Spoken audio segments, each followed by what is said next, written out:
Queridos hermanos, estamos en un mundo de contradicciones. Por un lado, se desprecia cualquier tipo de espiritualidad y sobre todo se desprecia con mayor fuerza la espiritualidad cristiana católica, mientras pululan espiritualidades superficiales y vacías que son fáciles de creer. Se desprecia la propuesta que Jesús hace de vivir una vida de acuerdo a su evangelio, que es el evangelio del amor. Pero en contraste con este rechazo al evangelio de Jesús, al seguimiento de su palabra, también en medio de nosotros surge una sensibilidad frente a la figura del mal. Y es cada vez más común las personas que interpretan las dificultades que viven en su vida como obras malignas o de brujería. Es muy fácil echarle la culpa de nuestros problemas a una acción maligna o a que alguien esté haciendo un maleficio a una persona. Muy frecuentemente llegan personas, al menos yo como sacerdote, tengo que atender muchos casos y muchas inquietudes relacionadas con eso. Padre, un espíritu me persigue, Padre, me están haciendo algo. Sin embargo, hagámonos una pregunta: ¿será que es coherente que frente a la acción del mal las personas busquen a Dios? Tendríamos que decir, como dice Jesús en el Evangelio de hoy: si el diablo está dividido contra sí mismo, pues no puede subsistir. Si la acción del mal hace que las personas se acerquen a Dios, pues no tiene sentido. Y por eso debemos, a la luz de la palabra de Dios, entender la obra que hace el mal de una manera diferente para poder estar prevenidos frente a ella.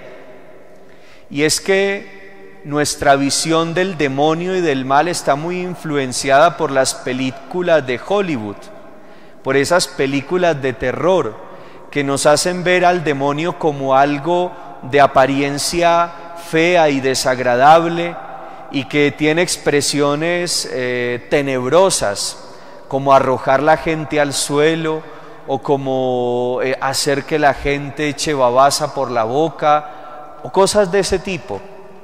Sin embargo, insisto, cuando esto ocurre, lo que hace la gente es rezar.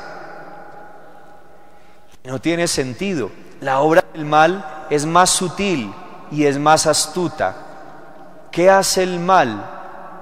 El mal va entrando despacio, va actuando con sutileza. Y sobre todo, el Evangelio de hoy y el libro del Génesis nos dice que la obra del mal es hacer que el ser humano desobedezca la voluntad de Dios. Pensemos, por ejemplo, en la situación de unos esposos. Y entonces va entrando un amigo, una amiga, va empezando a decirle: no, usted tiene derecho a salir, a disfrutar. No, tranquilo, vamos, va a ser solamente una cerveza, o simplemente vamos a ir un rato a disfrutar, a pasar bueno. ¿Por qué todo el tiempo tienen que ser juntos? No, usted tiene derecho a su espacio y él tiene derecho a su espacio, o viceversa. Y poco a poco le va dando razones hasta que va haciendo surgir sentimientos, hasta que se van comprometiendo afectos, y cuando menos piensa, se ha destruido la unidad del matrimonio. Pensemos, por ejemplo, en un trabajador, en un empleado.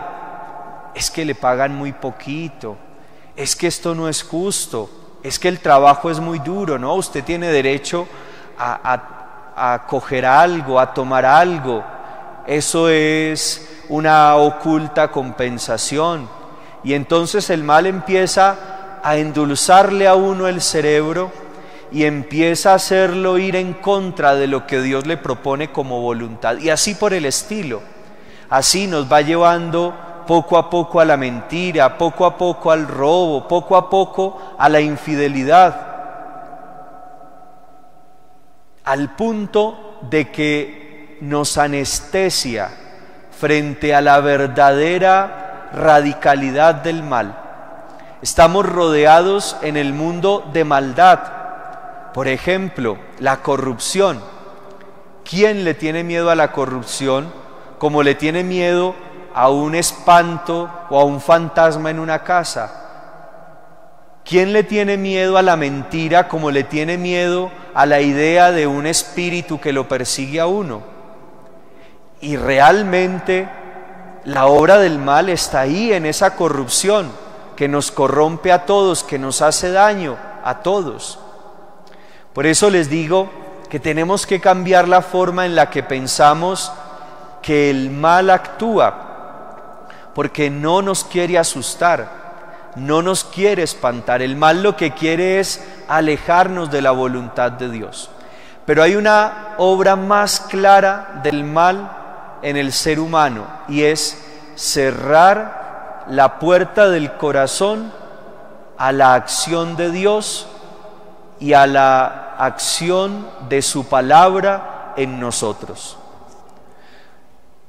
Y esto sí que estamos expuestos todos, porque podemos ser muy buenos aparentemente, podemos ser personas de mucha fe aparentemente, podemos hacer mucha oración y venir a la misa con mucha frecuencia, pero al final no dejamos que la palabra de Dios, que el Evangelio de Jesús confronte nuestra vida.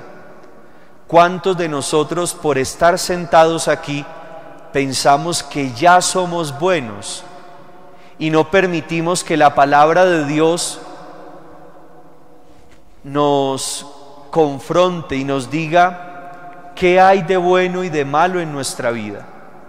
Y por eso nos vamos anestesiando también frente a lo que Dios nos propone como camino de vida. Y aquí es donde habla Jesús de la blasfemia contra el Espíritu. La blasfemia contra el Espíritu Santo no es decir cosas feas contra el Espíritu, es cerrarle el corazón a la acción de ese Espíritu. Y por eso no se perdona, porque el Espíritu es el que perdona. El Espíritu Santo es el que obra el perdón en el corazón de quienes se dejan perdonar. La blasfemia en el Evangelio que acabamos de escuchar es la de las autoridades religiosas de su época, que no abrieron su corazón a la palabra de Dios y que por eso no creyeron en Jesús. La pregunta de hoy es: ¿yo dejo que la predicación, que la enseñanza de Jesús me confronte la vida y me diga qué estoy haciendo mal y qué estoy haciendo bien? Y ese es un peligro de los cristianos de hoy, que dejamos nuestra vida cristiana para lo superficial, pero no permitimos que las decisiones y los criterios y las formas de pensar que van definiendo nuestra vida se vayan confrontando o se dejen iluminar por lo que Jesús nos propone como evangelio. Es escandalizante que los cristianos católicos de hoy permitamos que nuestra fe conviva con mentalidades como el aborto y la eutanasia. Es tremendo que son los bautizados, los católicos, muchas veces los que hacen el aborto, los que hacen la eutanasia y los que hacen todo este tipo de mentalidades que destruyen al ser humano. ¿Por qué? Porque no permitimos que el Evangelio confronte realmente nuestra vida. Es que ser cristiano no es solamente tener prácticas exteriores, venir a misa, prender velitas o hacer oraciones. Ser cristiano es vivir como Jesús.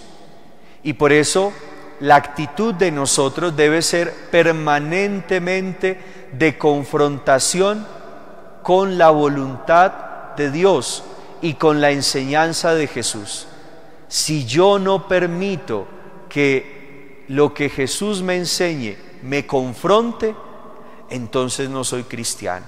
Y entonces no estoy dejando que el Evangelio me transforme y no estoy dejando que el Espíritu haga su obra en mí.